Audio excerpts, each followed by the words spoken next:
Company നിയമപ്രകാരം SFIO case അന്വേഷിക്കുന്നുണ്ടെങ്കിലും തങ്ങൾക്ക് case അന്വേഷിക്കാൻ വിലക്കില്ലെന്ന് ED ഹൈക്കോടതിയിൽ അറിയിച്ചു.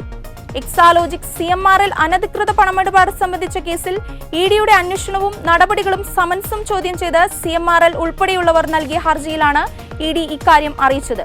SFIO അന്വേഷിച്ചിരുന്ന കേസിൽ മറ്റ് ഏജൻസികൾക്ക് അന്വേഷിക്കാനാവില്ലെന്ന് നേരത്തെ CMRL വാദിച്ചിരുന്നു. എന്നാൽ EDയുടെ അന്വേഷണം കമ്പനി നിയമപ്രകാരമല്ല, കള്ളപ്പണം വെളുപ്പിക്കൽ നിരോധിത നിയമത്തിന്റെ അടിസ്ഥാനത്തിലാണെന്ന് EDയുടെ അഭിഭാഷകൻ അറിയിച്ചു. അന്വേഷണം പ്രാഥമിക ഘട്ടത്തിൽ മാത്രമാണ്.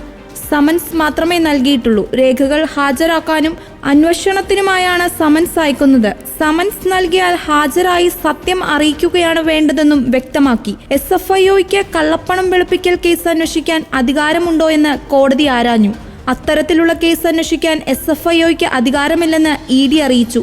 കമ്പനി നിയമത്തിന്റെ പരിധിയിൽ വരുന്ന കുറ്റകൃത്യം ചെയ്തതിനെ തുടർന്നുണ്ടായ കുറ്റമാണ് ED അന്വേഷിക്കുന്നത്.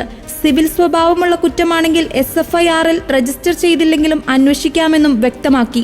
ജസ്റ്റിസ് TR രവിയുടെ ബെഞ്ച് കേസ് ഓഗസ്റ്റ് 7 മാറ്റി.